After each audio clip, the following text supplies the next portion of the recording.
नमस्कार, मौलिक शक्ति न्यूज देख रहे हैं आप और मैं हूं आपके साथ साइमा।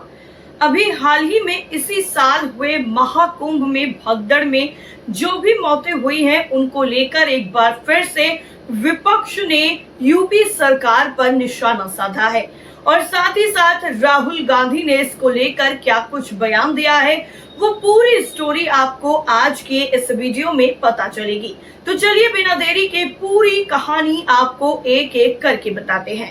दरअसल महाकुंभ हादसे में मरने वालों की तादाद को लेकर विपक्ष लगातार बीजेपी सरकार को घेरता जा रहा है। विपक्ष का आरोप है कि वहां हुई भगदड़ और हादसों में मृतकों की तादाद कहीं ज्यादा थी जिसे छिपाने का काम किया गया। इस मुद्दे को लेकर लोकसभा में नेता प्रतिपक्ष राहुल गांधी ने मीडिया रिपोर्ट में किए गए दावे को लेकर एक बार फिर से बीजेपी की डबल इंजन सरकार पर सवाल उठाया है। दरअसल आपको बता दें कि इस मीडिया रिपोर्ट में यह दावा किया गया है कि कुंभ भगदड़ हादसे में 82 लोगों की जान गई थी, जबकि यूपी सरकार की तरफ से आधिकारिक तौर पर 37 लोगों के मरने की बात ही कही गई थी। दरअसल एक अंतर्राष्ट्रीय मीडिया के हवाले से राहुल गांधी ने सोशल मीडिया पर कहा कि बीजेपी सरकार का यही तरीका है, आंकड़े गायब कर दो तो जिम्मेदारी भी खत्म हो जाती है। इतना ही नहीं, राहुल गांधी ने यह भी आरोप लगाया है कि यही खेल कोविड महामारी के समय भी हुआ था, जब गरीबों की लाशें गंगा किनारे बहती मिली, लेकिन सरकारी आंकड़ों में मौतें बहुत कम बताई गई। कांग्रेस नेता का यह भी कहना है कि हर बड़े रेल हादसे के बाद भी यही होता है, असली आंकड़े छुपा दिए जाते हैं। हादसे के बाद मृतकों के आंकड़े छिपाने को उन्होंने बीजेपी मॉडल करार देते हुए कहा कि गरीबों की गिनती नहीं होती तो जवाबदेही भी नहीं है। आपको बता दें कि राहुल गांधी ही नहीं, अखिलेश यादव भी सवाल उठाते रहे। दरअसल समाजवादी पार्टी के राष्ट्रीय अध्यक्ष अखिलेश यादव महाकुंभ में अव्यवस्था को लेकर सरकार पर सवाल उठाते आए हैं। उन्होंने ये भी कहा था कि विफलता का स्मारक कहलाएगा 2025 का कागजी भव्य दिव्य कुंभ। सपा मुखिया अखिलेश यादव ने सोशल मीडिया मंच एक्स पर वीडियो पोस्ट किया जिसमें कुंभ की अव्यवस्था के बारे में सवाल उठाया गया। इसे लेकर उन्होंने लिखा कि विश्व गुरु 5 ट्रिलियन विकसित भारत, थर्ड लार्जेस्ट इकोनॉमी की सच्चाई बड़ बोली सरकार की विफलता का स्मारक कहलाएगा 2025 का कागजी भव्य दिव्य कुंभ। आपको बता दें कि इसके पहले सपा मुखिया अखिलेश यादव ने महाकुंभ पर सवाल उठाते हुए कहा था कि कुंभ में आने वालों की सरकार संख्या नहीं बता रही है। सरकार के द्वारा पेश किए गए आंकड़े कुछ और हैं और असली संख्या अलग है। सरकार ऐसा इसलिए कर रही है ताकि उसकी अव्यवस्था की पोल ना खुल सके। हादसे में मृतकों की संख्या भी नहीं बताई जा रही है। बुजुर्ग स्नान करने नहीं जा सके, जबकि सपा सरकार में कुंभ का आयोजन अच्छे से संपन्न हुआ था। एक तरफ महाकुंभ में मौतों को लेकर रार चल रही है तो वहीं दूसरी तरफ कांग्रेस पार्टी में गुटबाजी से मुसीबत है। दरअसल भारतीय जनता पार्टी की प्रधानमंत्री नरेंद्र मोदी की अगुवाई वाली राष्ट्रीय जनतांत्रिक गठबंधन यानी एनडीए की सरकार केंद्र में 11 साल का कार्यकाल पूरा करने का जश्न मना रही है और बीजेपी इस मौके पर संकल्प से सिद्धि तक अभियान के जरिए 11 साल के कार्यक्रम की उपलब्धियां, कांग्रेस की अगुवाई वाली सरकार की विफलताओं को घर घर जन जन तक पहुंचाने में जुटी हुई है। 11 साल पहले एनडीए को सत्ता गंवाने के बाद कांग्रेस राज्यों में भी सिकुड़ती चली गई। अपने दम पर केवल 3 जिसमें हिमाचल प्रदेश, तेलंगाना और कर्नाटक की सत्ता तक सिमट कर रह गई। कांग्रेस में नई उमंग भरने की कोशिश में अब लोकसभा में विपक्ष के नेता राहुल गांधी भी मैदान में उतर आए हैं। कांग्रेस के लिए बड़ी चुनौती ये है कि पार्टी के नेता पार्टी लाइन नहीं मान रहे हैं, ना ही गुटबाजी खत्म हो रही है। राहुल गांधी ने पार्टी के लिहाज से ट्रबल मेकिंग स्टेटस पर फोकस कर दिया है। राहुल गांधी ने अप्रैल महीने में गुजरात का दौरा किया, जहां उन्होंने कांग्रेस के संगठन सृजन कार्यक्रम की शुरुआत की थी। गुजरात के बाद कांग्रेस के संगठन सृजन कार्यक्रम और राहुल गांधी का दूसरा पड़ाव मध्य प्रदेश, तीसरा हरियाणा रहे। राहुल गांधी ने मध्य प्रदेश और हरियाणा का दौरा हाल ही में किया था। संगठन सृजन अभियान की शुरुआत इन राज्यों से करने के पीछे भी पहली अपनी रणनीति है। राहुल गांधी के ट्रबल मेकिंग स्टेटस पर फोकस के पीछे क्या वजह है?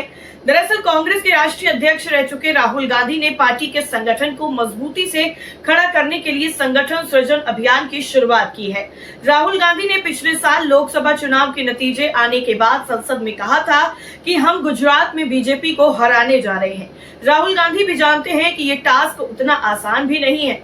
राहुल गांधी का प्राइम फोकस गुजरात है और यही वजह है कि उन्होंने संगठन सृजन अभियान की शुरुआत के लिए इस तटवर्ती राज्य को ही चुना है।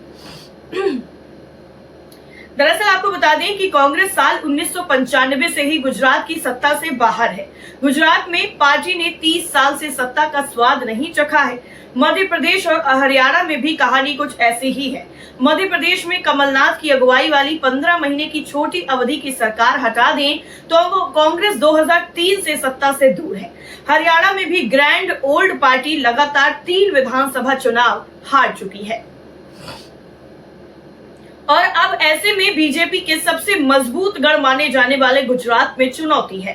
दरअसल ये तीनों ही राज्य सालों से कांग्रेस के लिए कमजोर कड़ी बने हुए हैं। पार्टी यहां तब भी कोई कमाल करने में फेल रही थी जब 10 साल तक देश में उसकी अगुवाई वाले संयुक्त प्रगतिशील गठबंधन यानी यूपीए की सरकार रही। इसके ठीक उलट ये तीनों ही राज्यों की सत्ता पर बीजेपी तब से काबिज है जब यूपी जैसे महत्वपूर्ण राज्य में उसका अपने दम पर बहुमत के साथ सत्ता तक पहुंचना टेढ़ी खीर माना जाता है।